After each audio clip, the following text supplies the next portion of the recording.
Pública Integral. Qué interesante lo que nos vienen desarrollando los expertos Carla Romero y Antonio Alemán. La verdad es que nos hemos quedado estupefactos, hay que decirlo así, con todas sus letras, y creo que ustedes también, estimados amigos, porque lo que nos han dicho en pocas palabras es que este está haciendo absolutamente nada, ni siquiera por un cuarto de la gran transformación, ni siquiera por un octavito de la gran transformación. Antes en el mercado, José, pedíamos un octavito de aceite, ¿no? Ahora no, ni un octavito, oiga, y estamos hablando de cifras serias, y hay una serie de obras paradas. O sea, yo entiendo que cuando se quiere investigar el proceso anterior se hace un corte financiero y se sigue avanzando las obras, pero no se está haciendo eso. Se criticó la colocación del ministro Tejada en salud, y sin embargo este señor sigue adelante y no ha hecho absolutamente nada de nada. Y ahora, lo que viene ahora es más grave aún, más grave. Pensión 65, donde el presidente de la República acaba de anunciar que va a incorporar a los beneficiarios de pensión 65 en el servicio del SIS, va a resultar un desastre en materia de gestión pública y gobernabilidad. Sobre ese tema, Antonio Alemán, Carla Romero. Sí, se generaría un problema, Jaime, porque con la atención que tiene el SIS ya es una atención actual que es media, no es eficiente.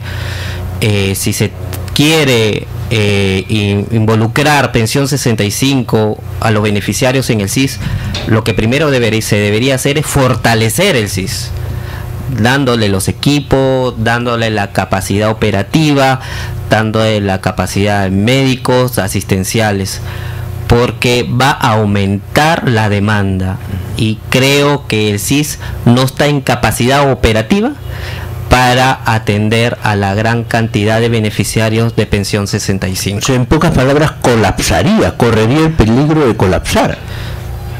Aunque si entendemos que ya está colapsado, doblemente colapsaría, porque la atención sería pésima, y los usuarios o los beneficiarios de pensión 65 lo verían esto como una estafa, un engaño. Entonces no se trata de que el Estado ofrezca un servicio y cuando el usuario vaya a requerir ese servicio no lo tenga de manera óptima.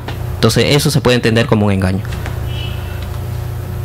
Ojo que estamos poniendo en peligro y en riesgo la vida de las personas, ¿no? Y esto puede ser un conflicto latente, lo que nosotros le llamamos un conflicto potencial, que mañana o más tarde no solamente estás elevando las expectativas, diciéndole a las personas, sí, te voy a atender en la salud. Cuando ellos vayan, no los van a atender a tiempo o los van a dejar como vemos en los pasillos, y lo que vamos a tener es simplemente las quejas sin medicinas, ¿sí? Porque eso lo estamos viendo ya en el actual sistema.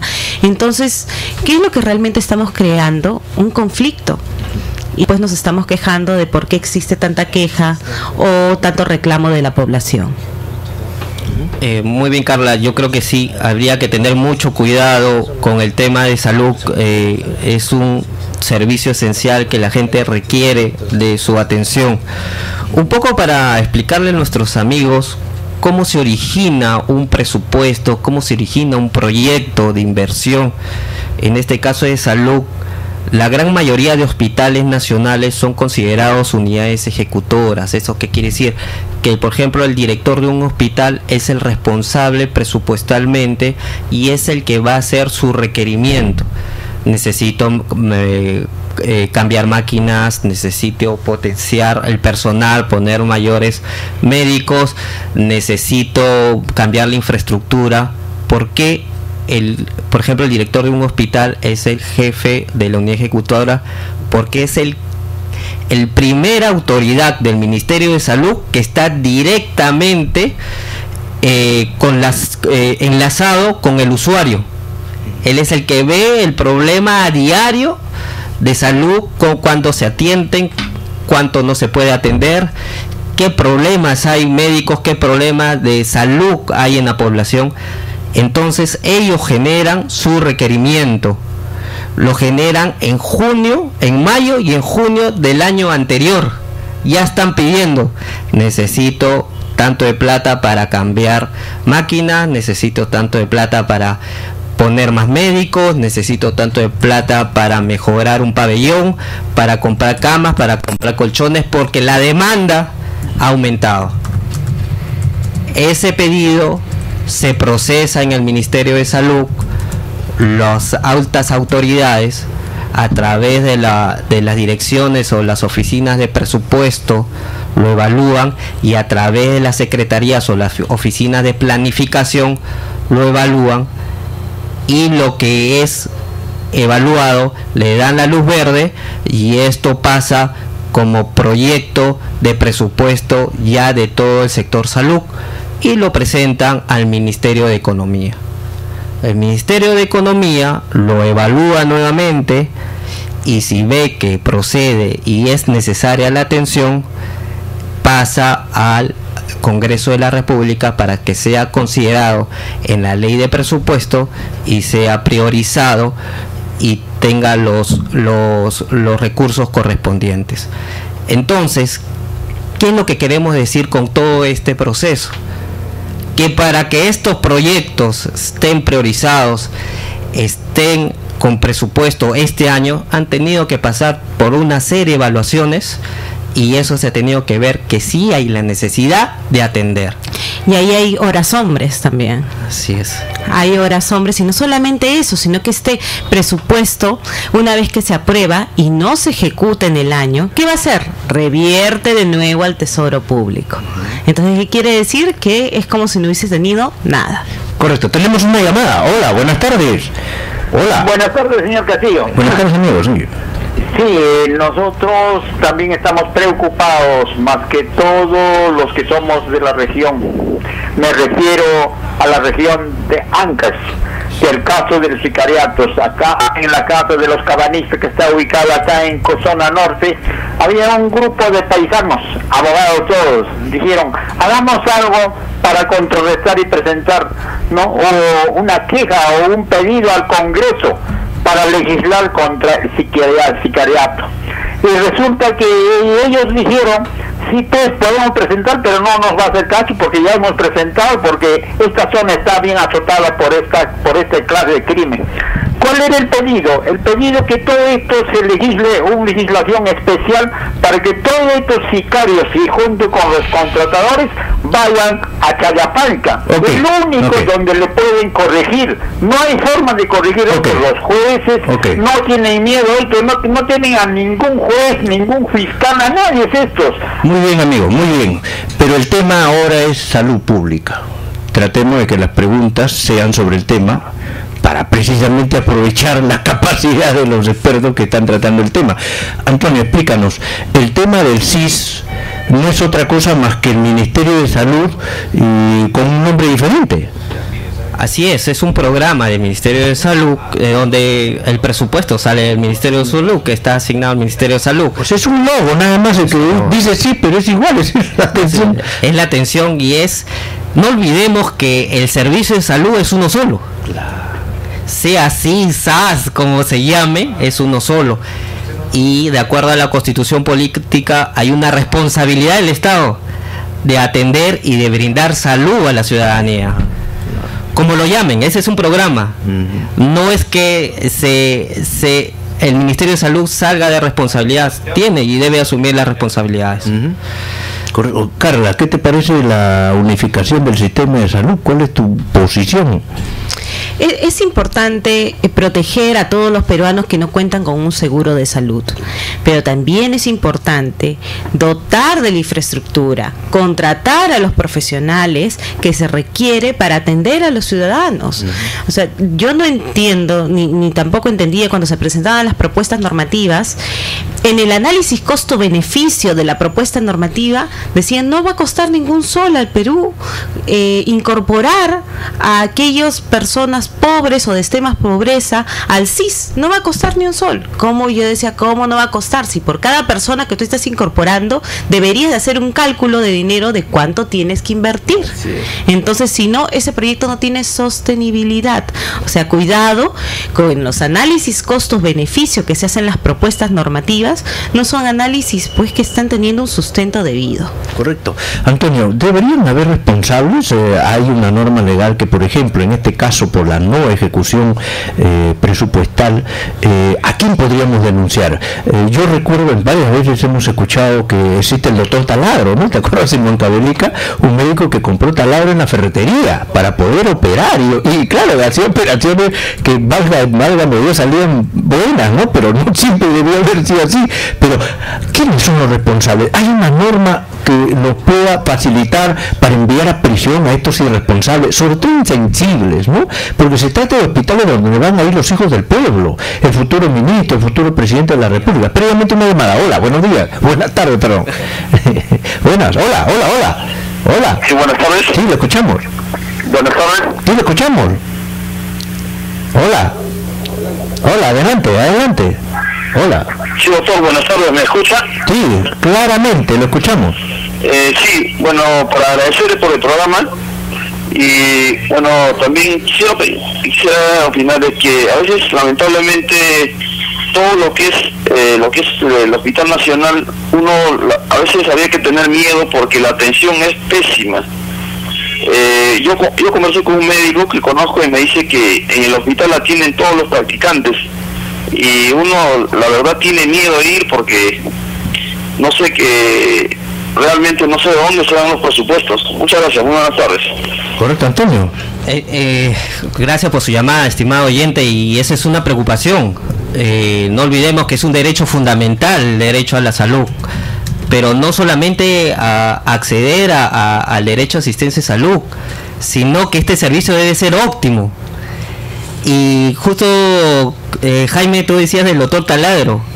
Esos son recursos que recurren los médicos cuando no hay una respuesta del sector, del gobierno central.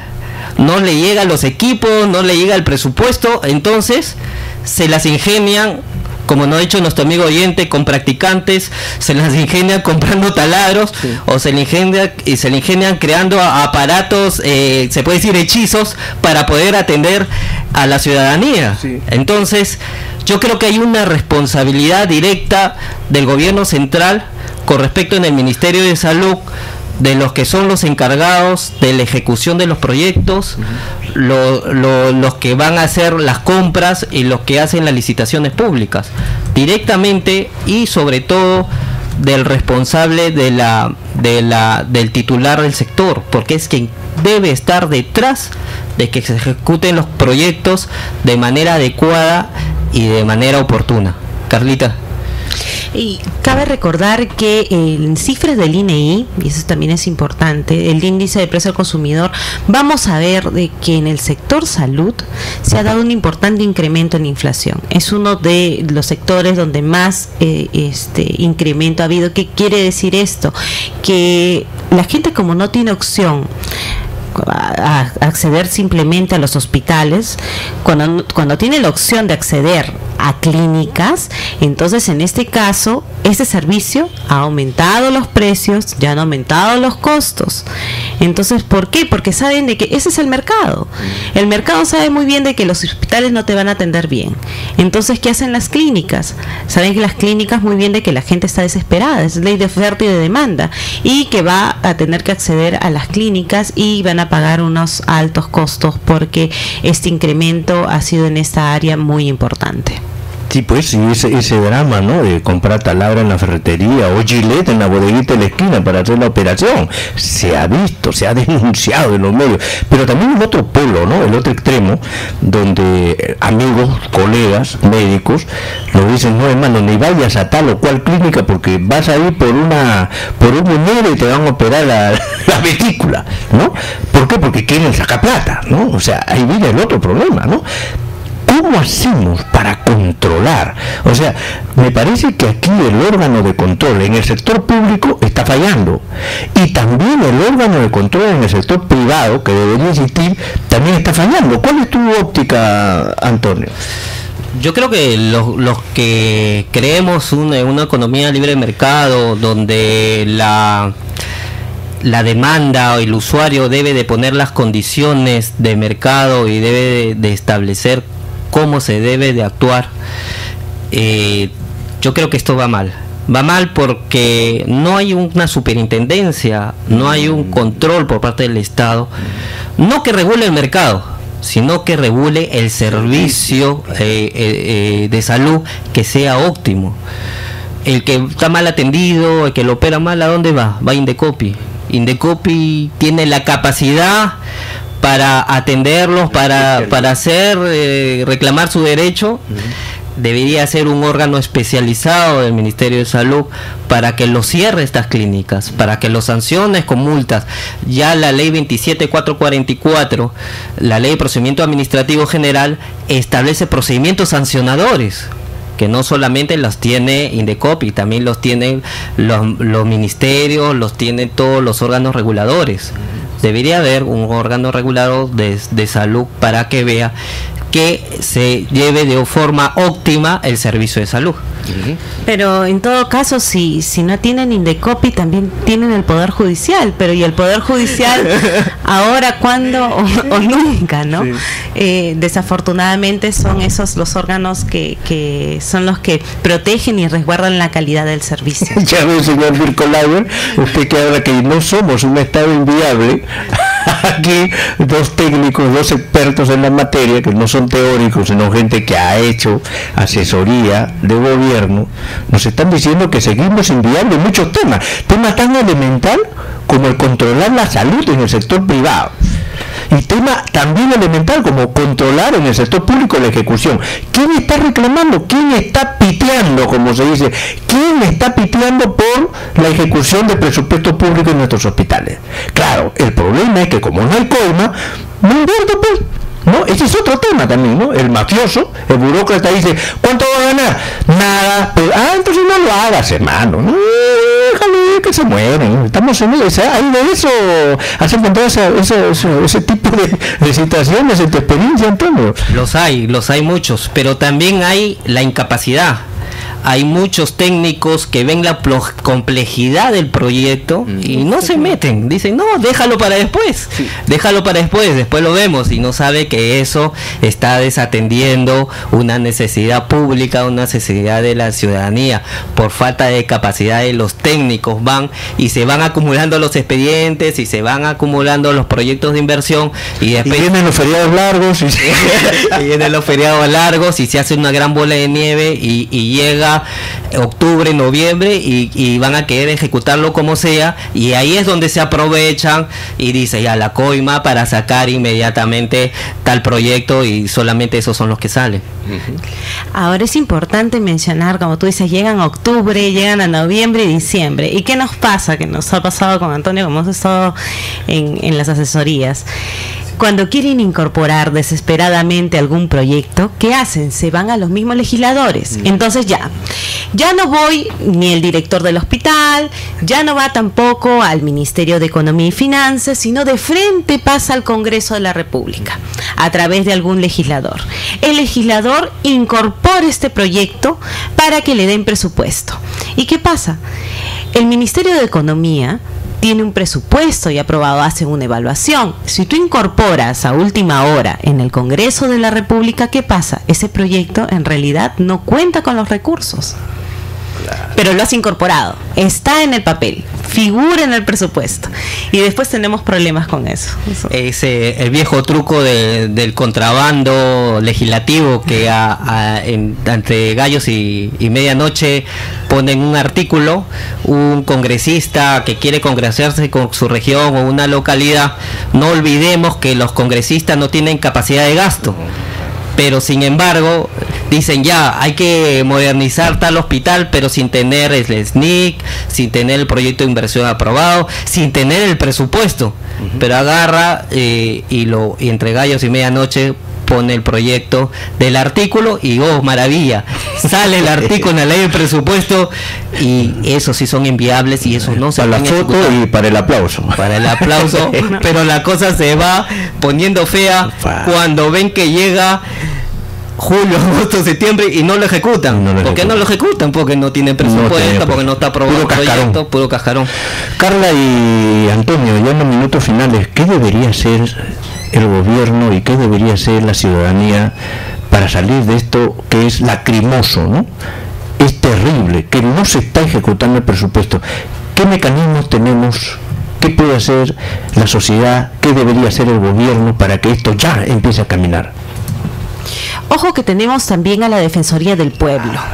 Nos estamos olvidando de un papel muy importante de la Defensoría del Pueblo, que es de resguardar el servicio público y proteger finalmente al ciudadano de este tipo de abusos. Entonces ahí tenemos un órgano en el cual podemos hacer las denuncias y las quejas pertinentes para que se mejore el servicio de salud. Así es, Carlita, también la Defensoría del Pueblo y también yo creo que el Ministerio de Salud debe de capacitar mejor a los técnicos y tomar en serio el proyecto de salud, tomarlo en serio, tomar las previsiones. Como veníamos conversando, el tema de salud es un tema que puede ser cambiante. Puede presentarse una enfermedad en un momento y atender una urgencia en otro momento. Entonces el Ministerio de Salud tiene que tener esa capacidad de respuesta inmediata para poder cambiar aquellos proyectos que de repente no son necesarios ahora, pero sí dan la prioridad a otros que sí la población lo necesita. Por ejemplo, el tema del dengue, atender el tema de los que están con problemas respiratorios del frío, eso es priorizarlo y dejar otras cosas que no sean tan priorizados en el momento. Lamentablemente el sector salud es un sector que se maneja en el día a día y yo creo que debe tener la capacidad el Ministerio de Salud de tener técnicos capaces de atender los proyectos que están priorizados de manera oportuna y saber qué proyectos son atendibles en este momento. Sí, interesantes, la verdad de las cosas, muy interesante, un programa sustancioso. Me he quedado muy preocupado, sinceramente. Creo que ustedes que nos escuchan también, porque la verdad que nos están estafando, ¿no? Nos están engañando, ¿no? De la gran transformación, oiga, pero ni un octavito, ¿no? Alberto Tejada, no sé, la verdad de las cosas, está soplando pitos por ahí. Él cree que es árbitro, todavía no se da cuenta que es ministro y que tiene que estar preocupado por estos temas, ¿no? Se ha ido a Iquitos, creo que a pasear, ¿no? A mojarse los zapatos con esta inundación. Y siguen los niños abandonados. Son 130.000 familias abandonadas por este problema del desborde de los ríos. Y la verdad de las cosas, que Defensoría del Pueblo es una alternativa frente a ello, pero aquí, señor Birkolauer, está la cosa clara, ¿no? O sea, no nos defiende nadie. Y ojo, que este es un tema de salud que corresponde a la izquierda, porque la izquierda supuestamente es dueña, o se cree dueña de lo que es salud y educación, ¿no? Ellos se creen dueños de salud y educación. Sin embargo, estamos viendo que no dicen nada. El señor Javier Canseco, calladito, Carlos Tapia y todos los izquierdistas callados, mientras salud y educación abandonada. No hay tiempo para más. Carla Romero y Antonio Alemán se despiden en su momento. Cabe advertir por último de que existe una Defensoría de Salud y de Transparencia, que es un órgano de protección y defensa de los derechos de salud que depende de la alta dirección del Ministerio de Salud, pero como podemos ver no es problema de que existan órganos, sino es que el tema es que la respuesta inmediata al ciudadano, ¿no? Cuando existen estos problemas de hechos que atentan contra la ética, cuando existen esos problemas de operaciones quirúrgicas que no han sido bien hechas, pues podemos acudir a esta Defensoría de Salud y Transparencia del Ministerio de Salud. Muchas gracias, Carla, gracias, Jaime, muchas gracias, amigos en Libertad.